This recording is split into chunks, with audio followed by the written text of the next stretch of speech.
know, what I want you to try to do when Yeah. you're playing solo queue and playing Renekton and practicing is hit them. Try to Hit hit them. them. Okay. And then, after you've hit them and they're afraid of walking up to the minion wave, look at the minion wave. Is it pushing? Okay, slow push it and crash it into their side, and then zone them off the wave so it pushes back to your side, and then freeze the wave. Mm. If it's pushing towards your side already, zone them off the wave, and then freeze the wave. And then just develop a CS lead. Right. You don't need to kill them.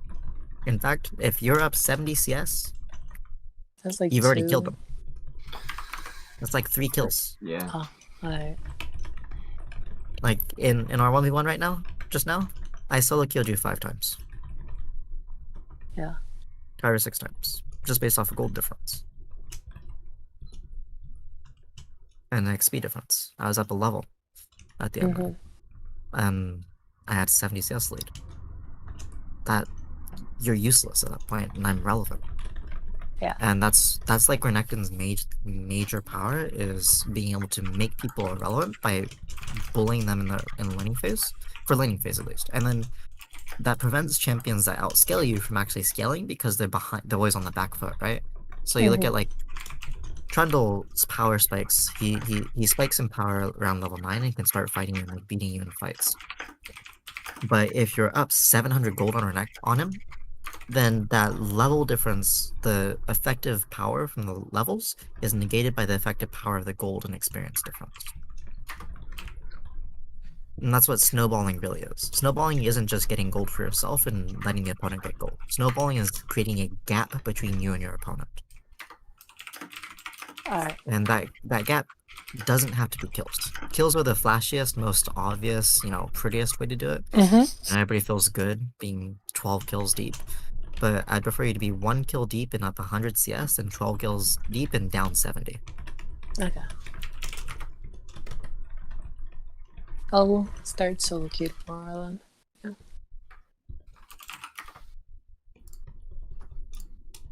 What you call it? Kalala was saying that he thinks that the build path is making me weak as well. Wait, which build path? The one I'm using right now. The The build path isn't making you weak. Your gameplay is making I'm you a weak. softie, yeah. Divine Thunder was fine, but I don't know about the Sterax. Everybody like Gangplank runs you don't go Sterax. second. I'll go. You should have gone I Titanic. go Bork. Yeah, I was going Titanic second. It's Titanic or Bork, depending on matchup. Yeah. I don't like the Bork. It feels like every time I play that, I feel like that runs Bork makes him so squishy. You need time to make Bork make you tanky. Well, that's why you go Divine Thunder into Titanic or Bork depending on the matchup, rather than just always going Bork second. Because with Titanic and his ultimate plus Divine Thunder, you're sitting at a very pretty health amount. Before you told me either or, I used to build both. Oh, you do build both. It's just a matter of which one you go first. Oh. I gave you the I saw. I gave you the sauce, and you're just not understanding it. Okay, let me the gameplay isn't helping the sauce. Yeah, so you see how the core includes both items, right? Mm-hmm. That means you build both, and you change your order, but you build both. Your core is a set of 3 items that you build basically every game, and then the other items are the items that you build situationally depending on the game. So if you're building Sterax second or third in your games, you are trolling. Gotcha. Well, third there might be some games that's reasonable, but if you're building it second, you're trolling 100% of the time. Yeah, people are fucking building Triforce Sterax on Gangplank, and people are telling me that's good. I'm like, are they high? And there's people telling me Navori isn't good on Gangplank. I'm like, huh? Navori quick plays probably isn't that good on Gangplank. It is. What do you mean? Essence Reaver is definitely a strong build for Gangplank. It depends. Like the builds for Gangplank are variable. There's the pure crit, pure damage Gangplank, and there's the more survivable Gangplank styles. So there's 2 different branching paths that Gangplank can take in a game. The thing is, there's no need to go more survivability unless you're getting focused by like 2 assassins.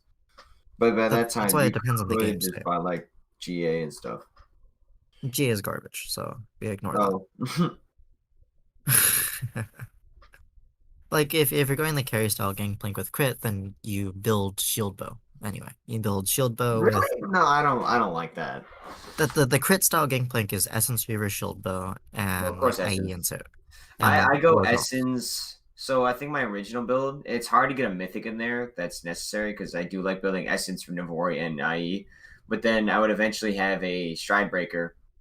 Then through so Essence, What does maybe not Stridebreaker in do for order. you then? The you barrel and then you could Stride Breaker or second barrel Stride Breaker Q auto and you just and the movement speed passive. That's insanely good. So it allows you to go 6 items instead of 5. But the issue with Stridebreaker is that it's kind of redundant because you get move speed from your barrel kills anyway, and your ultimate slows them. So as well as landing barrels slows them. So There's having more than just having a slow and speed. There's always it's always nice being able to be in and out of fight within half a second. I mean, I guess it feels good, but that doesn't mean it's actually good. That's the same issue with people talking about like Prowler's Clone or Necton. Feels good, but it's not actually the best in class form. It Yeah. feels good to have Gore Drinker and Heal, but it's not actually a great item. It just Mm, feels good. And so this is the issue that a lot of people come up with is it feels good to do this thing and it feels good to be successful in this way, but it's not actually the best plan for success, even if you can make success from it. And people often end up unknowingly or unwittingly going into a results-based thinking pattern with the things that they do. I Because the was result is I feel good from doing this, therefore it must be good. I was Is the thinking same more thing towards as I win with this, therefore it must be good. having these 6 items, giving you the 50% move speed gives you a 410 base move speed, which is it's necessary for Gangplank to trail if not popping a barrel, it allows you to run faster than anyone else. And chasing is insanely good. Being in and out of a fight is really good, especially with a quick Gangplank build. You could even run a Gale Force with it, but I feel like Stridebreaker is just better because it gives you the movement speed when you hit stuff, which includes hitting a barrel but not exploding it. So having a 440 movement speed is so nice to avoid literally any melee champ. As long as you don't get stunned. But in that case, you But hit your W auto once, auto Q, half your thing is already gone, or half your that cooldown. sounds like it sounds to me like you're using it as a crutch to make up for bad positioning then. Because if you're dealing with melee champions with Gangplank Barrel, you already have enough zone control and spacing that you don't actually need the extra movement speed to be able to create the difference. It's not for Uh it's to help the with melees, but catching ranged as well. And if you're playing Gangplank, how Gangplank is designed to like be successful, the situations where you're chasing people down and like the barrels aren't going to be faster, right? The extra No, move speed it's for the doesn't barrel actually. combos, not for the actual barrel. I'm saying is that the barrel spacing isn't actually going to be much better for hitting the squishies because of the way that the speed comes out. Right? The move speed doesn't actually Okay, create any extra barrel. It creates an extra range if you use like the dash and things to be able to place them, but there's still the issue of if you're placing barrels within certain ranges, they can auto them or position away. And so Gangplank as a champion design is designed for people more to come towards him than for him to go towards them, right? And so you're essentially trying to make up for that by you're playing a chasing Gangplank, but the champion isn't really built for chasing. So I can see the idea of like trying to use that to make up for the champion's weakness in not being able to chase, but then at that point, why not just play a different champion? Obviously, for solo queue, it's a different thing. If you're just like playing Gangplank because you love playing Gangplank, but from a drafting perspective, you wouldn't draft Gangplank if you're planning to dive the enemy team.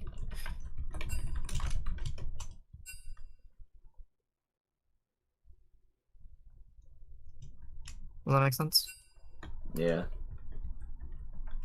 It's like for solo queue, yeah, like sure, I can see like Stridebreaker being workable. I just don't agree it's necessarily best in class for him, but as a workable build, sure. Like you feel the need for a chasing item, it's a good solid chasing item. Um, but if it's for kiting, you're literally Gangplank. You don't need extra kiting tools if you're playing it properly. And a lot of the champions that you want Stridebreaker for, it that's actually doesn't really do anything against. Like against Nikali, for example, her mobility is too good for you to actually be able to use it. If you're dealing with like a Renekton, then barrels are enough if you're playing it and spacing it properly. If you're against a Nocturne, you just kill the Nocturne when he comes into you. You don't actually need Strikebreaker to do anything with that, and it doesn't actually create any space.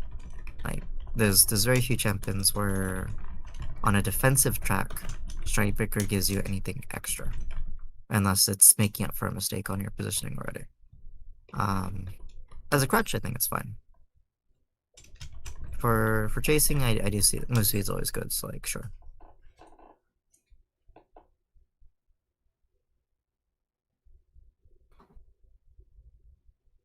But yeah, Bobby.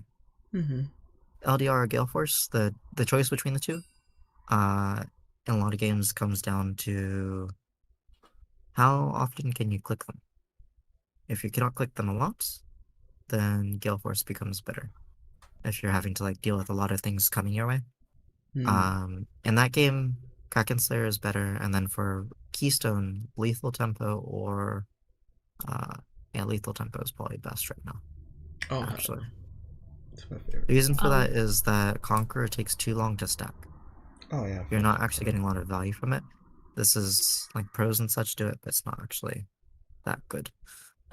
Lethal Tempo will allow you to actually have damage output and have consistency in your DPS that allows you to also make up for the fact that you're not building a lot of attack speed in your itemization when you're going the like Kraken Slayer into Lord Dom's IE build, which is extremely powerful. Lord Dom's is a little bit less powerful than it was pre-nerf, but still really strong. Like that game would have been perfect. Okay, so those two without.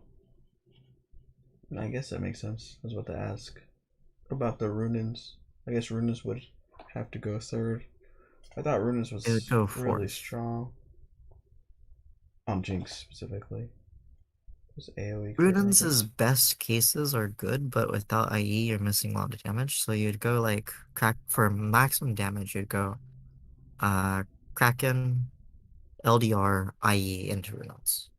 Runons would not come anywhere before those items, if you'd even get it fourth. I think it's debatable whether you get it fourth given the changes they've made to it, but I could see an argument for it on Jinx maybe.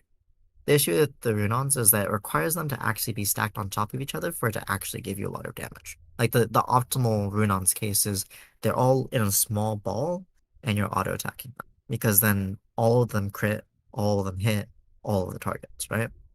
But realistically against like a team like theirs, you're not going to get more than like 2, maybe 3 targets, maybe 3 that are actually close to each other at any one time, right? Because Twitch and Seraphine are playing long distance.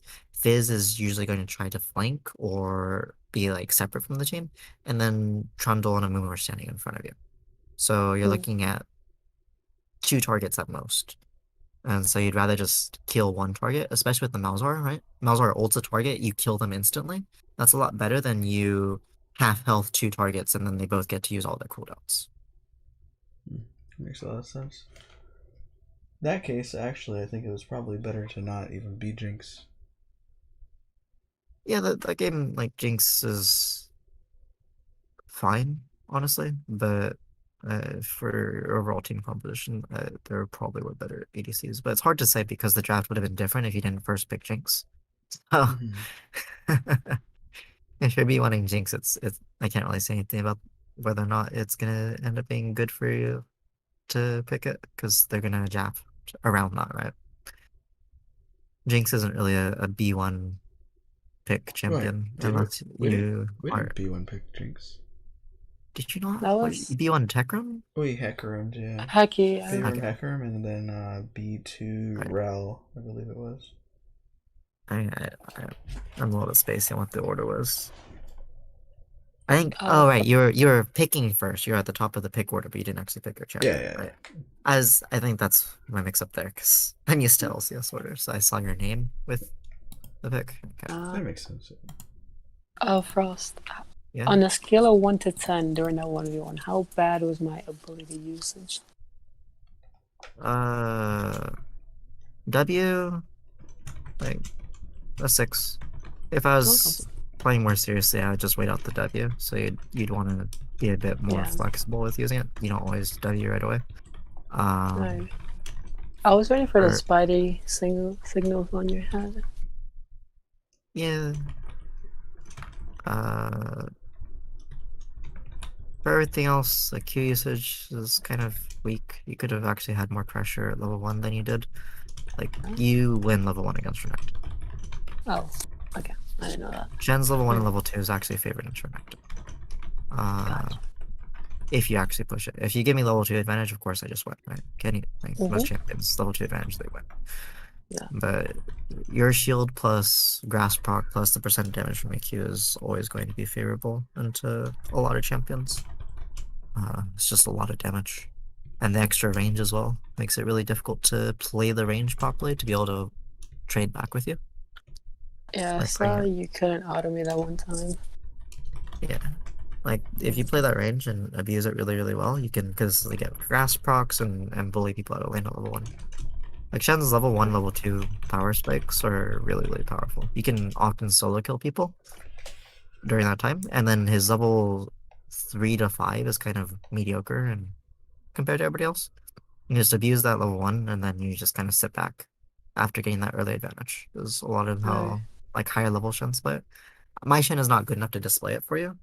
Like, mechanically, the champion's just not something I'm used to, so I wouldn't play the range properly. But, yeah.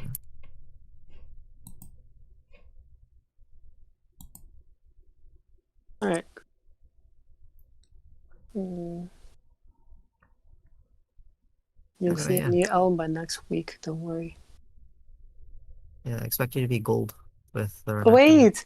Oh, okay. Renekton gold. You could do that. Give me like a month for that. Oh, man. I don't play ranked that often. Oh, that's fair. Yeah. I do it like once or like 3-4 games every few days. You played ranked. Topless, I don't count support. That's different. Doesn't count playing support. Support is the main role, so it's easy. Plus, we've been using fasting sign up. Fasting sign is so good. I'll never see us again. This man. Fasting Sin is supposed to take 2 CS per wave. I know. Yeah, she does. I was exaggerating. Yeah. I'm just making sure I remember. I You remember did, yeah, you telling told you, but me. I didn't. I kept it. I do that. Thank you. Okay, good. Sometimes he takes 4, but it's whatever. What do you mean? That's no just way. trolling. No. Yeah. No. That's trolling. GG. Never. Report go- the CDC. You go autopilot for a few seconds. I'm like, Bobby, stop. You're like, oh, my bad. Hey, you do too. You do too. Oh, no, I just can't see us for shit with volley. Somebody's got to pick up the CS. Okay. Don't worry, coach. I got you. I drink a lot in here, so I'm not the only one getting an earful. Ooh, I see you around. Ooh. Nah, he's gone. He's probably getting fries.